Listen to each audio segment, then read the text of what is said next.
most companies, great companies, are trying to figure out what does truly 21st century leadership look like? And it isn't what it used to be. Today's guest was really, really fun.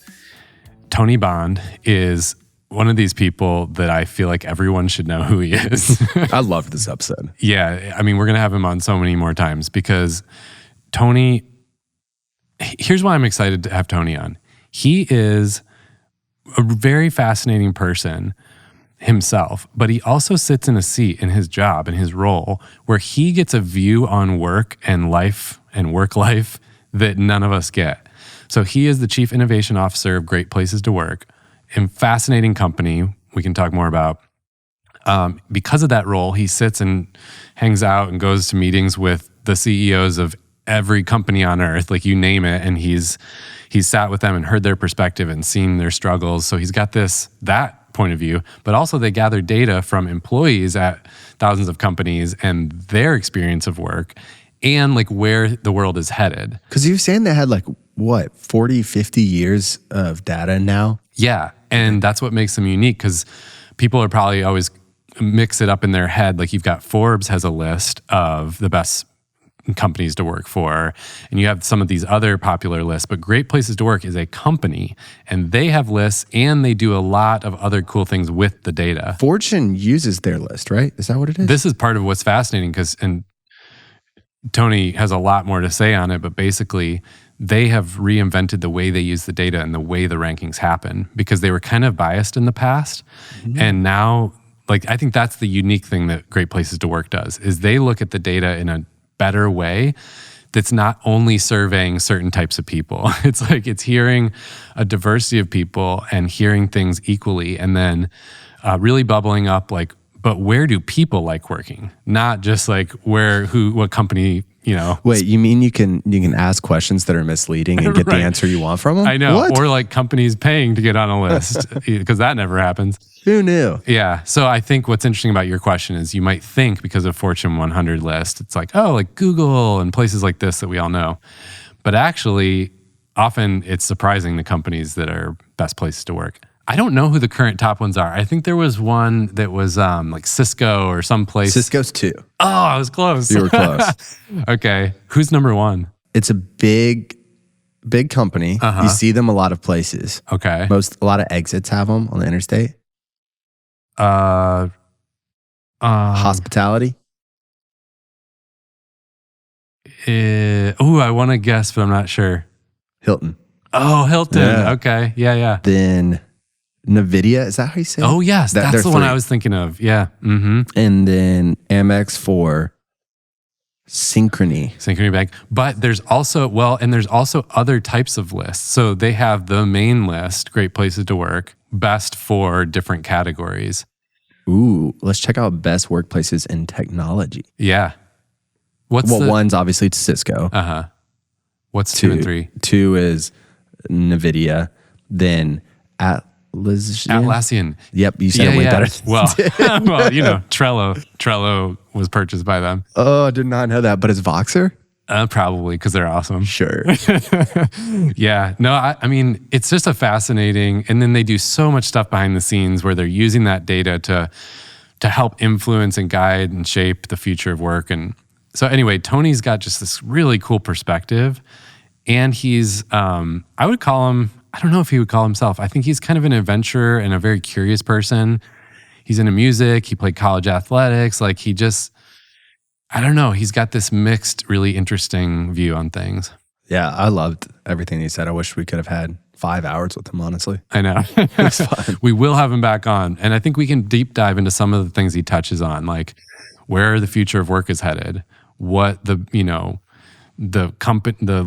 foremost C-suite leaders of companies in the world are thinking about and worried about, where how he structures his day and thinking more creatively about how you organize your time, all of these things that I think we kind of touched on, but we could dig deeper. Yeah, we never got into much. What position did you play in basketball? Well, actually, basketball is my second favorite sport. Football is my favorite sport. And so I was a wideout receiver, and I was hit by a car on a bike summer of my junior year, and I injured my neck. So the whole idea of playing football was over with. But I was a shooting guard in high school and a point, kind of a combo guard in college. Okay. Yeah. Yeah. And then our son he's better than me. He's like 6'5", pushing 6'6", but he was a point guard pretty much his whole life, which was great.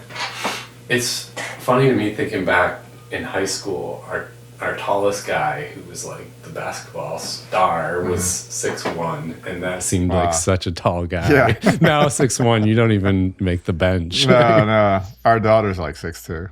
Yeah. We, this weekend, we're going to go to, my dad and I, to the March Madness first round. Oh, okay. It's kind of our new tradition because we did it last year and we realized, hey, not only are the tickets more affordable, but you get these really exciting upsets. And we happened to be at the FAU, like we saw Purdue go down with Zach Edey, who that was crazy to see someone so big and so tall, but he was just kind of off his game that day and just missing a lot. And to see FAU just draining threes, I forget. Yeah. It was crazy. They had such a high percentage of threes that they made in that game. So anyway, we love the idea. We're going to keep awesome. doing it. Yeah. How many years have you been doing that? This will just be the second year. Yeah. But I think I just always had it in my head. I love March Madness, but I thought it had to be like the Final Four that you go to, which is so hard to get good tickets. So like, no, actually round one is really fun. You never know what you're going to get. I've not gone to a game since our son left.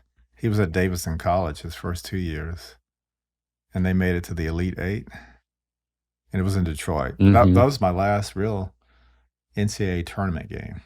That'd be exciting, though, to have a stake in it. You actually have someone in the game. It was funny. I don't know where it was. There was a documentary on Steph Curry. Did you see it? Mm-mm. But anyway, they were showing the tournaments and they were showing all the games, and people started sending me a clip of like a snapshot of video. I'm like standing up, cheering like crazy. Nice. Yeah. That's cool. But it was crazy because I wasn't sure who I was cheering for. They were playing Georgetown at the time. And our son, we know a lot of the kids from Georgetown, and he went to high school with Roy Hibbert, who was a big guy. But Davidson upset Georgetown. And I'm not sure who I was cheering for when I was standing up because I knew all the Georgetown kids. That's why you're ignoring the clip. Yeah. Yeah.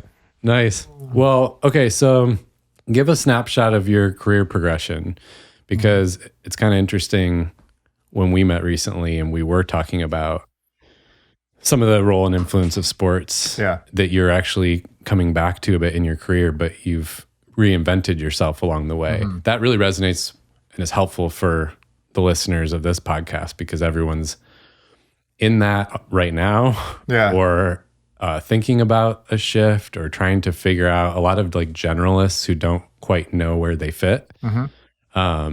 So what has been your path? My path, I was kind of a liberal arts, studied liberal arts, more psychology in undergrad.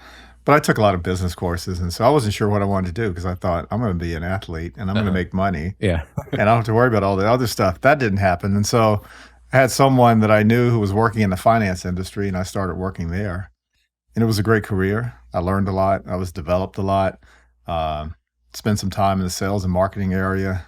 Accumulated all of these security licenses, Series 6, Series 7. And, so useful. Yeah. It was really useful. And then so I did that for a long period of time, and it was great.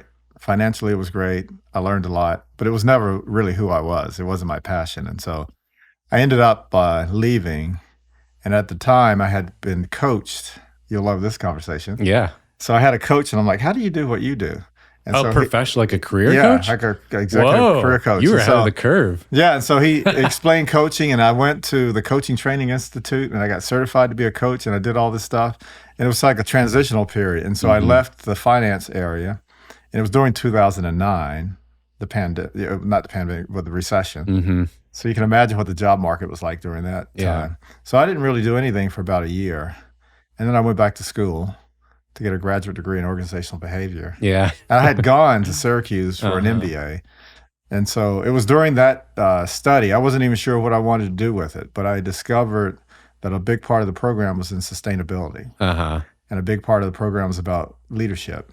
So that opened my eyes. When I left there, I started doing some work in the sustainability world Yeah. with a professor who was at Case Western. And that was a great career, and it wasn't that long. And then I realized, who's doing this work when it comes to human beings, the human side of sustainability? And my path just connected with Great Place to Work. And so that's when I joined Great Place to Work about 12 years ago.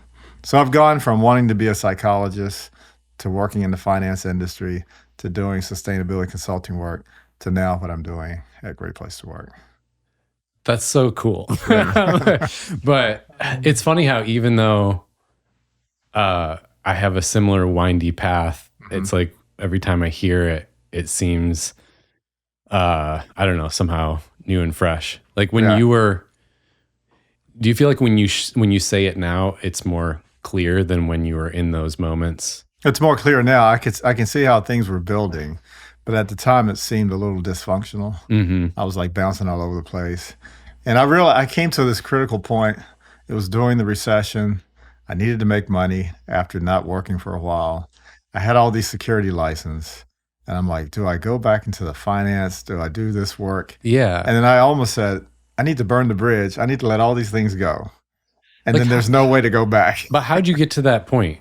How did you feel confident in doing that? Yeah. I was it was like my intuition, because I did start to interview with some jobs similar to what I had left. It just didn't feel right. I'm like, this doesn't feel right inside. I just can't do it. I'm meant to do something else. Did you have people in your life affirming that same thing? My wife, Tammy's been a big part of it. She knows me better than anyone else. But I did, each time that I've made the transition, I felt like I needed to create a new network of people who don't know me from the past. Because people who have known me for a long time are sort of invested in me staying the way that I was. Yeah. So I had to kind of create this network, my own board of directors during each transition. So I had people who were speaking into my life, my decisions. Did you have any of that insecurity around, it's almost like an imposter syndrome where you see the through line, like you are the same person through all of that. And there are reasons why the switches made sense, but other people from the outside get confused. Yeah. Well, what are you? Wait, I thought you were that. Now you're this? Yeah. It was like confused. Some of the people I knew really well, it was almost like they were on the sidelines watching. Is this really gonna work for him? What's gonna happen to him? Like he's lost his way. He's lost his mind, yeah. He'll get back to the financials. He'll get back to his certifications. Exactly. Just give him time. Yeah. So I didn't get a lot of support but it was okay. But I found that it's this new group of people who don't really have a vested interest in either way, how it turns out. They were a lot of value. How would you name the through lines? What are the common threads for you, like through all those different roles that made you? Yeah, the common thread was to be a lifelong, life-wide learner. I was always trying to learn. I was curious, and I was learning a lot about myself.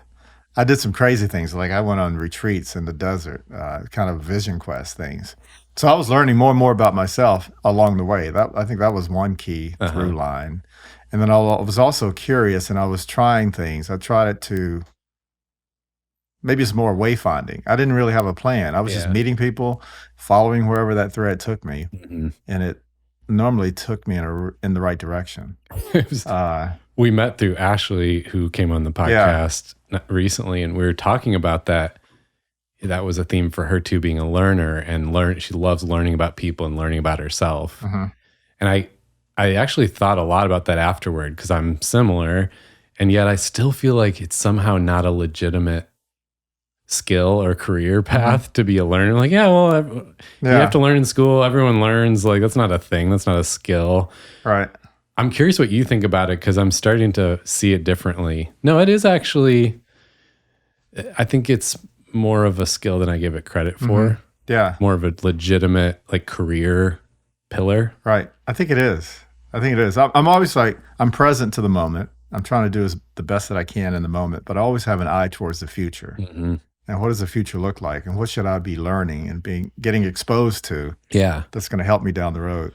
And then I've also had a coach, like from the time that I was 6. playing sports, I've always had a coach, and I valued coaches. And so even when I wasn't in the place where I wanted to be, I was being coached. I had a Mhm. personal coach, life coach, leadership Yeah. coach. Yeah. What have you found valuable about having coaches in your life? Um, that's where the confidence comes. It's like, I have the answer. The coaches approach it that way. Mm-hmm. You know what you need to do. So it's just like, you need to be asked the right questions. You Yes. need to reflect things back to you. And Yeah. so I always had this, self-advocacy and feel like I could get things done through conversations with coaches. I also always have multiple coaches in my life, and I definitely believe in practice what you preach, but I haven't had a good kind of leadership career coach recently. Mm-hmm. I was having a conversation with someone I really respect and has always been a helpful friend. And I just found myself venting to her for kind of like 20 minutes straight. Mm-hmm. And she just she had that little smirk on her face that she knew what was going on, but she was Yeah. just sitting there quiet. And then at the end, I was like, so what should I do about that? And she goes, sounds like you know. Mm-hmm. And I was like, damn it. Yes, I do Yeah. know. And so it was funny because we ended the conversation. I said, can I hire you to be my coach? And we're actually starting next week Yeah. because she had that. She gave me exactly what I needed, which was someone to just point out what I already knew, Mm-hmm. but like put the boldness in me to just do it. Yeah. She was Yeah. like, you need to do it today, is what Yeah. she said. And I was like, okay, all right, that's what I needed. That was awesome. I also had an older brother. Our dad died when I was young, and my oldest brother, who unfortunately passed away 2 years ago, but he became somewhat like my father. And I would have these challenges. Maybe kids were bullying me on the playground or things weren't working my way. And I would express that to him. And he would always say, what are you going to do about it? Hmm.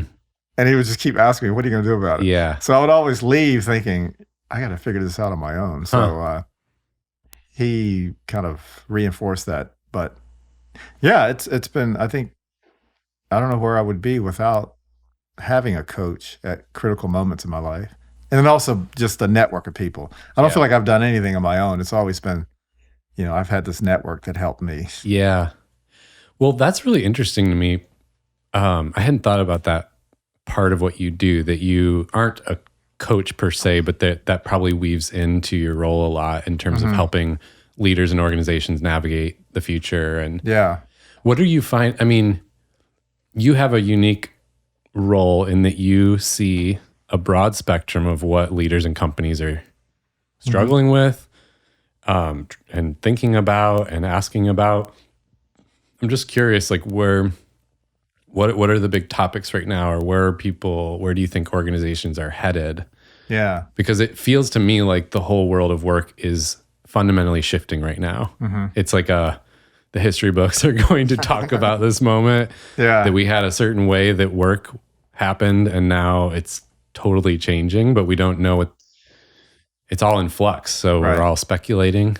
Yeah. I'm curious your thoughts. There's so much that's going on. I think I'll start with work really hadn't changed since the Industrial Revolution, like the hierarchy within work, the 9-to-5 schedule. So it really hadn't changed, but it needed to change. And I think the pandemic almost forced that change and to rethink work. So fast forward to today, people are still trying to figure out, what does work look like?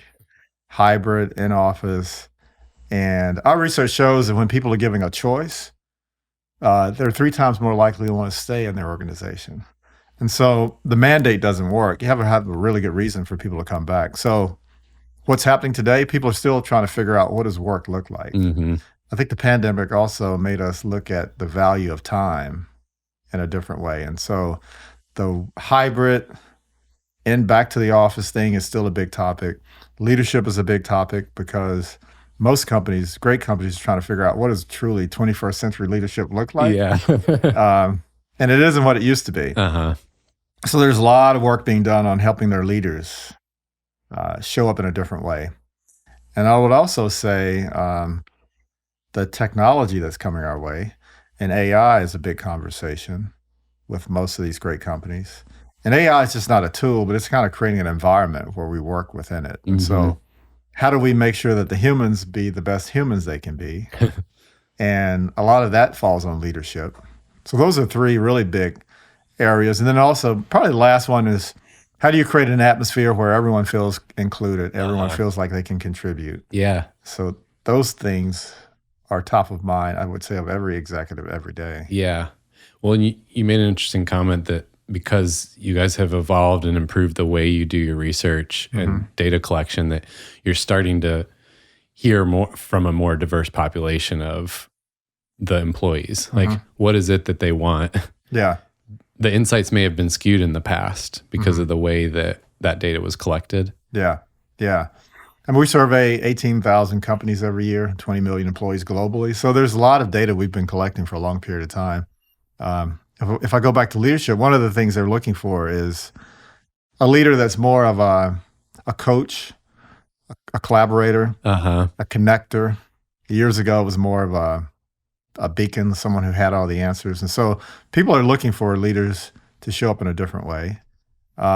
People are also looking for the opportunity to feel cared for, like this well-being and all of that stuff in the workplace is really, really big. So Yeah.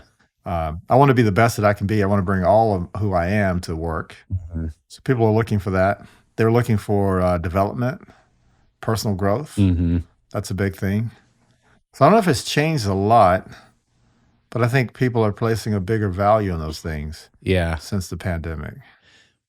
What do you personally think are going to be some of the biggest changes in how it all works? Like if you fast forward 20 years, do you have any perspectives on what you think it's going to look like?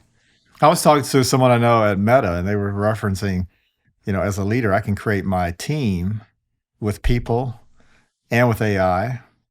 So I have bots and people working together. And it's like, how do I make sure that humans are trusting my AI colleague? And so I think the whole makeup of what the workplace is going to look like is going to be totally different Yeah. going forward.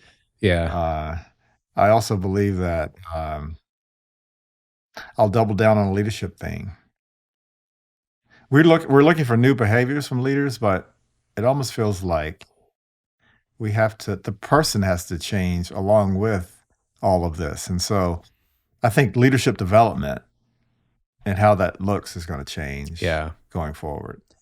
I've always been a fan. I think I mentioned this to you, companies like Zingerman's out of Detroit. I was just talking to, it slips my mind, it'll come back, a company that had a similar approach where they actually try to help their employees find their purpose and their passions and like really truly invest time, money, coaching, energy, like into helping them bring their interests and dreams to life. Yeah. And it feels like an old company mindset is fearful of that. Well, then they're going to leave. They're going to leave us, which is a very controlling, like keep everyone in mindset. Right. And these companies have proven, I mean, they've been doing, places like Zingerman's has been doing this for decades. They invest in those people. And yes, maybe those people do decide to do something else and leave. But A, guess what? They were probably going to leave anyway. Yeah. People change jobs often these days. But B, now that person is a huge raving fan about the brand. And so it's like this talent brand out there saying like, well, Zingerman's is amazing. Yeah. They really helped me get where I want to go. I love that company. Right. Versus, I think what's more common, people leave in usually a negative fashion and then have bad things to say. Yeah. Yeah. You don't want to work there. Yeah. And then that message spreads to a lot of people. I agree about the person needing to shift. It's like that type of a change feels like a fundamental shift in how a leader shows up, how they view like their job and what they're supposed to do. Yeah. That feels really risky, but I've already seen many examples of where it really wins out. Right. To be on the employee's side as a person. I think so. Yeah. So that's so true. And it's talent acquisition. You mentioned what else is changing. I think that's a big challenge that people have. But I think most companies create their own resource deficit when it comes to talent. So probably with AI, it's going to make it easier for companies to see adjacent skills. Like you haven't worked in this area, but you've been working over here, but we were able to map the skills and see how they're very similar. Yeah. So it should create more opportunities for people to move throughout the organization into different roles. Wait, say more about they create their own resource deficit. What do you mean? By the way that you look for talent. Um, did you go to these schools? Do you Okay, have yeah. this degree? Uh-huh. Have you worked in this area before? And I think we just sort of narrow our opportunities to bring people in the more that we use those things. Yeah.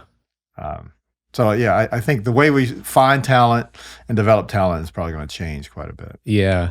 Do you think it'll continue in this direction of gig economy isn't the right word anymore because I think everyone thinks Uber and Lyft.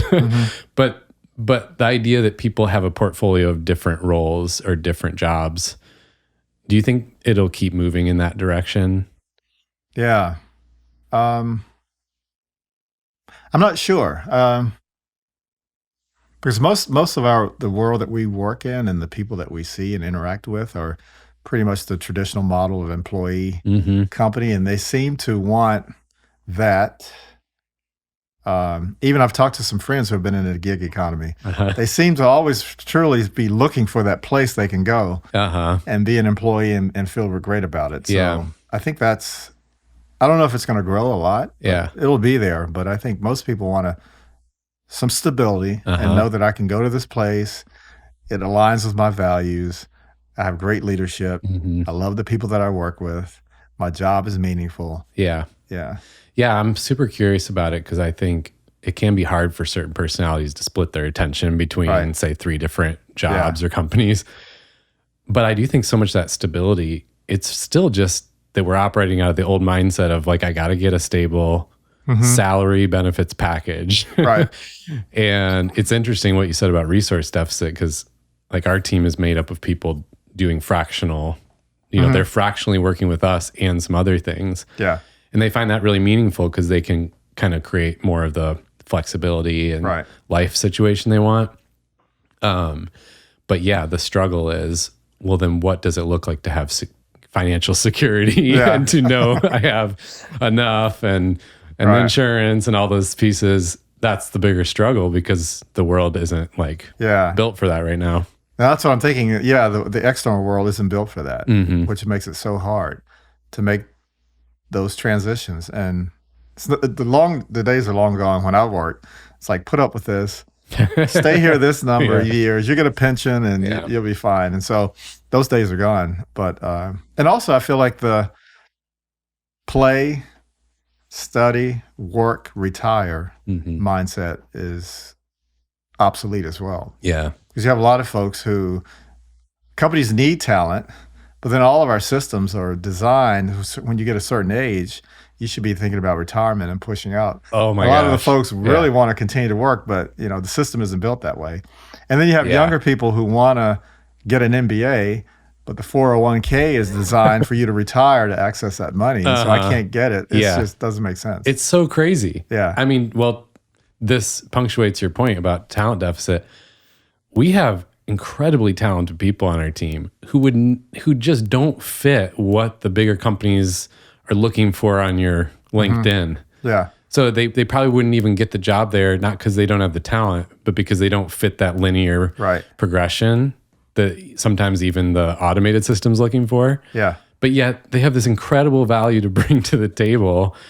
It's just that I think that's why I have such a passion for generalists and creatives and people who didn't have the linear path. Yeah. Because it's like, well, someone like you has incredible like value to bring to the table, but you don't pass the filter of, okay, did you go to this school and then have this job and this job and this job? Yeah. Yeah. I mean, I don't understand that you were an athlete and then in sustainability and then in like, so you must not be valuable because I don't understand that. Right. Yeah.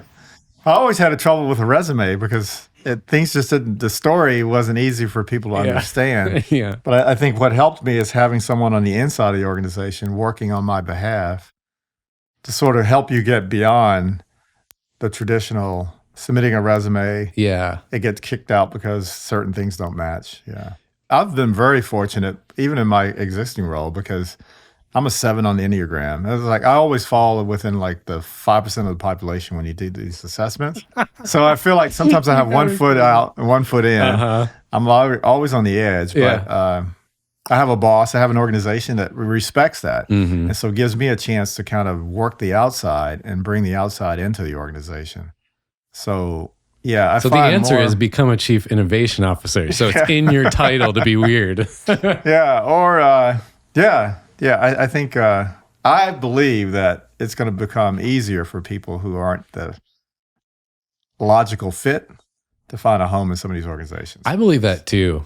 Yeah. It's so wild. We've been talking about these percentages lately because I think that's where a lot of my angst comes from. Mm-hmm. You always feel a little different Yeah. because statistically you are. Like, Right. you are harder to like fit in Yeah. the box. And but yeah, things are changing. So it's becoming more valued to think creatively, to Mm-hmm. problem solve open-endedly, to innovate, connect dots, Right. to see patterns. Like Yep. that's needed now.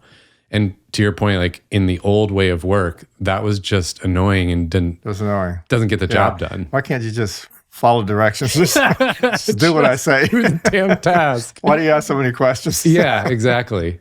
Now we need that skill more than ever. Yeah. But it is funny, companies, I even feel it as a leader. I'm like, it's hard to know how to fit that in because it's still a world where I'm paying you for like your time input. So I want to make sure like we're getting the most out of this. Yeah. Yeah. Creativity is hard to measure. But the beauty of it comes when it comes together, it's magic because when I joined Great Place to Work, I'm thinking sustainability is a big part of this conversation. And somehow we needed to connect our work to that. Fast forward to today, I just had a call, and that's what we're talking about. We're talking about ESG. We're talking about how Great Place to Work is a big part of it. So I think for those who are kind of creative or see things in a different way, it's frustrating, but you just have to kind of keep pushing those ideas, and it makes a difference. Yeah. Huh. Okay, so I probably need to ask this so everyone's just dying to know, like, what are you working on right now? Personally in your role, the company? Yeah. In my role in the company, we've had this cohort of executives from some exemplary organizations who have been working together over the last 3 years. And really it's focused on diversity, equity, inclusion, belonging. Because how do we truly crack the code? Because we've been saying the right things, we make incremental progress, but we need to move beyond that. And so it's kind of a moonshot thing. So we've had 11 companies, executives from those 11 companies over 3 years, doing experiments, trying new things to really crack the code. So we've been working on that. And so that work is evolving. It's going to continue. But I'm also currently working on, I think to be a thriving company in the future, you have to do good by society. You have to do good for the environment. And so we're building our work more within the framework of ESG. And I'm heavily involved in that. And we're in 170 different countries.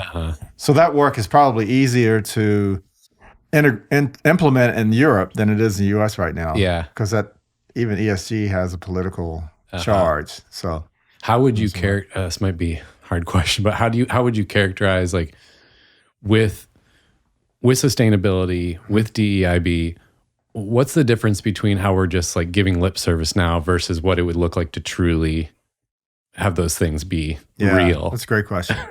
So from DEIB, our focus in this cohort has been on equity and representation, equity and opportunity, equity and compensation, equity and well-being. Because we know those are challenges within all of those organizations. And so truly what gets measured gets done. And so how does it really show up?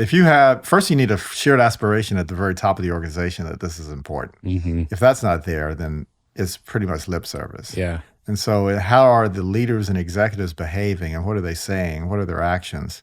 And then from there, you have to have clear goals. And so I would say what's different, these companies, it isn't a bolt-on strategy, but it's integrated into how you do things. Yeah. So I'm not asking a leader to adopt DEIB. I'm saying that to be a leader requires an inclusive set of behaviors. That's the only way you can be a leader here. That's woven into the fabric of how everything's done. Yeah. So I think it's less bolted on, it's more integrated. Which I don't know. I would imagine that actually helps because that's less of a politically charged Yeah. angle of it, and it's more of Yeah. a no. We're talking about like what's great for human beings and companies, and Yeah. huh? Yeah. It's because it's going beyond the. If you're still having to create a business case for these things today, that doesn't say Yeah. a lot. So we are moving beyond that. And then, are you guys working at all with? I know I've been hearing a lot since the UN kind of declared these numbers and percentages about the danger zones we're in with sustainability. Is this like, are you guys weaving into some of that work? Very much so. Yeah. If you look at the Sustainable Development Goals that was developed, I don't know how many years ago, 17 of them, but we'll never reach those goals at our current pace. So I think there's also this recognition that maybe the problem isn't with the goals, but it's a problem. The problem rests with the people who are trying to do the work.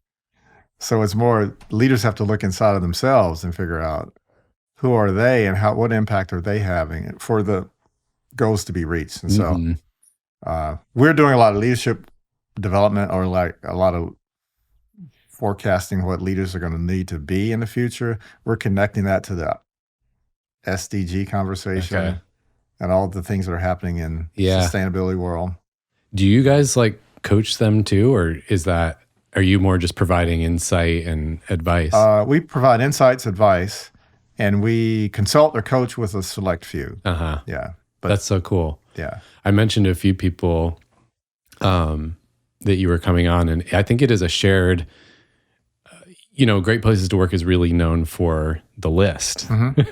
Yeah. And when I met you, I was excited that there's so much more going on than just the list. Right. But I think that, like all brands, you kind of get pegged for one thing. Yeah. But there's so much you guys are doing broader than that. That's good. They know us for the list, but most people think that's Fortune. They don't even know Great Place to Work is behind it.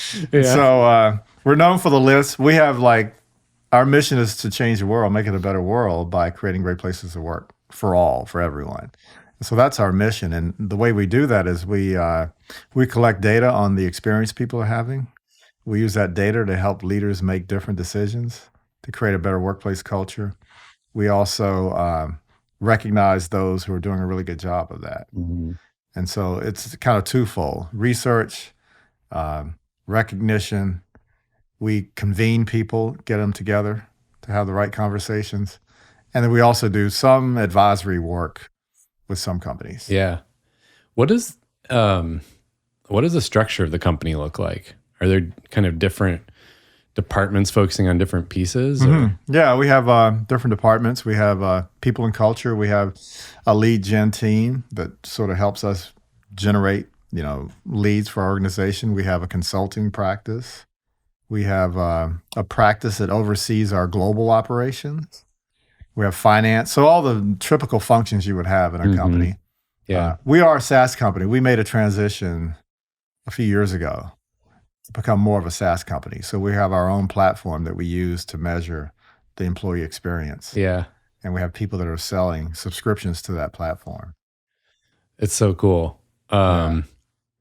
I think I mentioned that we had heard Michael speak at a conference a few years back. Yeah. And it was so good. We've used some of his quotes Yeah. in our material since. Yeah. And that's when I started becoming a fan, because I also didn't realize the breadth of what you guys do. Right. Yeah. Yeah. When I joined, I'm like, I didn't know anything about Great Place to Work. But the first thing I noticed when I joined was like, this is crazy. We have so much data that we've collected for like over 30 years. It's amazing. Yeah. So we're doing a really good job today of using that data to drive change around the world. Huh. Well, what have you personally been excited about recently? Personally excited about. Outside of work, we have another grandkid that's coming. So hey, I'm really excited about that. Thanks.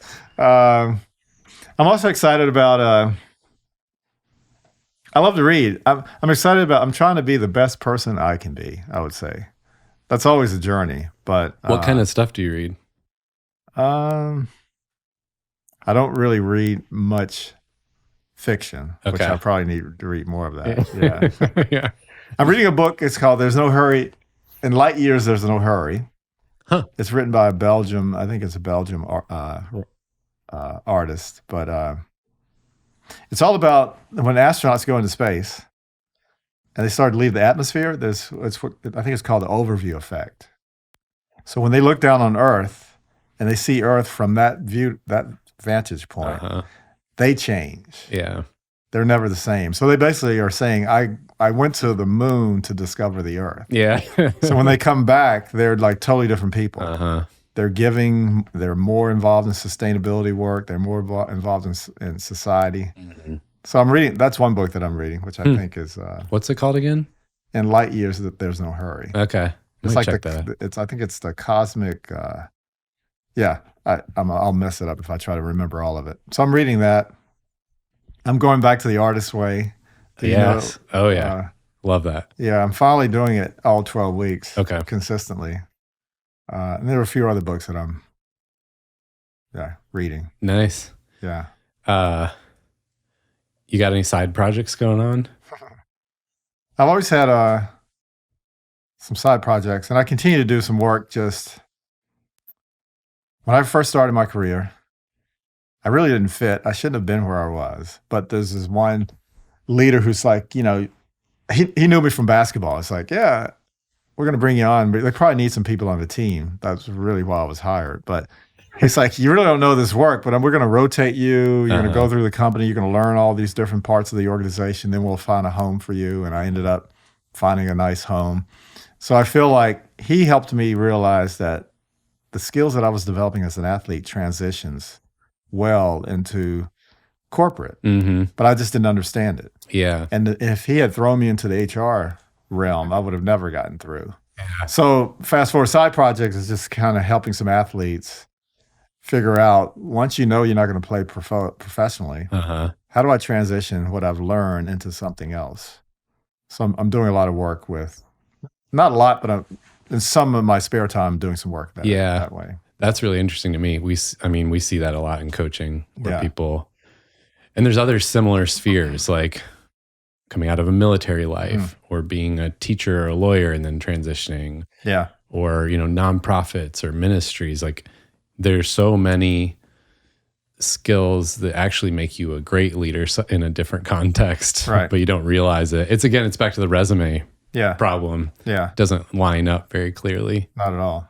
And so it's like an inability to communicate what I can bring over here that people really don't understand your world and what you do. So it's a translation issue.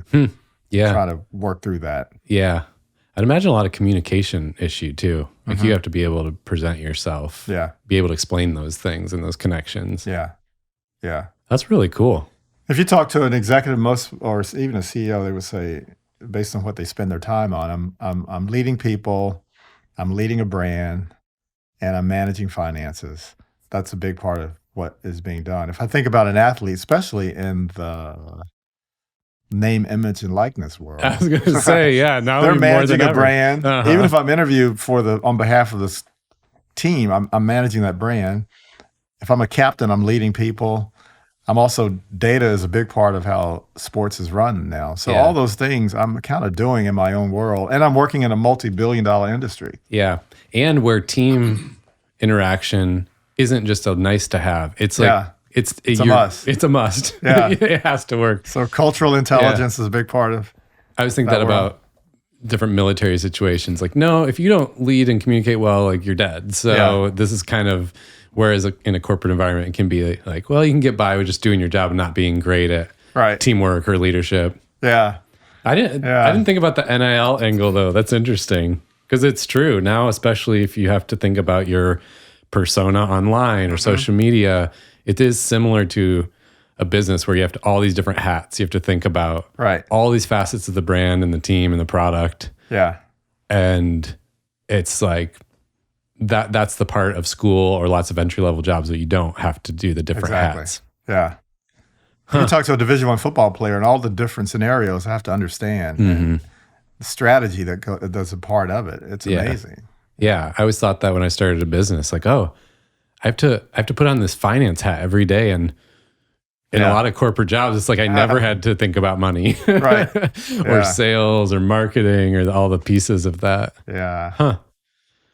So I'm doing that. I have a few professors that I've got to know who are helping in the mapping of the taxonomy around all this. And so we'll see where it goes. Yeah. what I love about this conversation is Tony is somebody who is thinking about leadership and workplace as well as life and life design. And that's the intersection that I sit at and that I love talking about, because I think work should facilitate the life we want, and life should also have meaningful work. And so I want to almost divide it into those two categories for you. Like, what can you take away from this conversation in the specific work and leadership bucket, as well as the life and the life work balance bucket? And so I think for leaders, one of the takeaways here is there is an old way of doing things. And I think that started melting away many years ago. But what I've observed is the pandemic and a lot of the things surrounding that kind of put the foot on the gas pedal and made us pay attention to those changes and forced us in some ways, like hybrid work is the obvious one. That was already something happening pre-pandemic, and then COVID just helped us accelerate that change and forced us to have to pay attention or make changes or rethink things. So as a leader, it's just helpful to sit down and think about, like, what are some of the things I'm doing or approaches or mindsets that are the old way versus the new way, and questioning things in that sense. It can be easy to get stuck feeling like I have to question everything and rethink everything. And so I just want to propose a very free and gracious space of, no, you can question what's an old way and what's a new way without needing to ditch everything and rethink everything. And then in terms of work and its intersection with life, work has changed. He now works with people around the entire globe, and every day can have meetings with people in various countries and at various time zones. And so again, it forced this rethinking of his schedule, like the traditional 9 to 5 at a desk type of thing. It's not that it doesn't work for him anymore. It's that it's not actually true anymore. It's not actually how the world works anymore. So he rethought that and reinvented it and is testing new things.